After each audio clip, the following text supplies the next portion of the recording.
বর্ষবিদায় বর্ষবরণ উপলক্ষে চট্টগ্রামের যে চারাগি পাহাড় এলাকায় এই ফুলের দোকানে মানুষের ভিড় লক্ষ্য করা যাচ্ছে।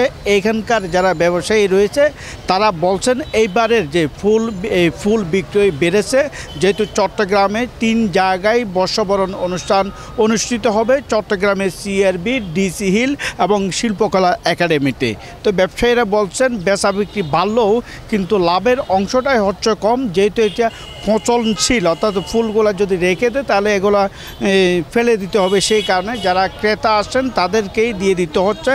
আর ক্রেতারা তারাও বলছেন মোটামুটি ফুলের দাম সহনীয় পর্যায়ে রয়েছে এবং তারা বলছেন আসলে যে বর্ষবরণ অনুষ্ঠান, সেই বর্ষবরণ অনুষ্ঠানে এই যে ফুলের চাহিদাটা বেড়েছে, তবে লাভের অংশটাই কম বলে বলছেন ব্যবসায়ীরা।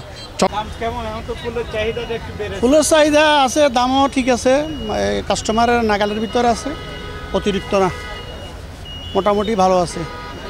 ওয়েদার অবশ্যই কুচি ক্রেতারা মোটামুটিভাবে লস হবে না, মোটামুটি ভালোর দিকে আছে। এমনি ওয়েদারও ভালো, গেন্দা ফুল অজস্রভাবে যশোর থেকে আসতেছে, বিভিন্ন জায়গার থেকে আসতেছে, ফুল এবছর নষ্ট হয়নি।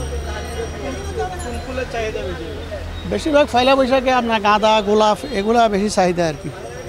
পয়লা বৈশাখ উপলক্ষে আপনার গাঁদা, গোলাপ এগুলো বেশি চাহিদা।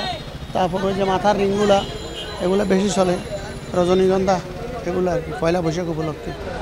আমি তো 12 মাস আপনার বাঙালি সবাই ফুল ব্যবহার করে, সারা বছরে ফুল আপনার যে কোনো অনুষ্ঠানে ফুলের চাহিদা আছে, ফুল চলে।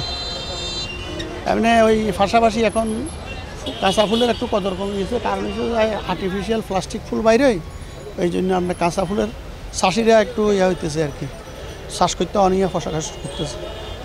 কারণ ওই যে প্লাস্টিক ফুল বাইরে যাতে এগুলো বন্ধ হয়ে গেলে আপনার কাঁচা ফুলের কদর আরও বেড়ে যাবে, এই আর কি।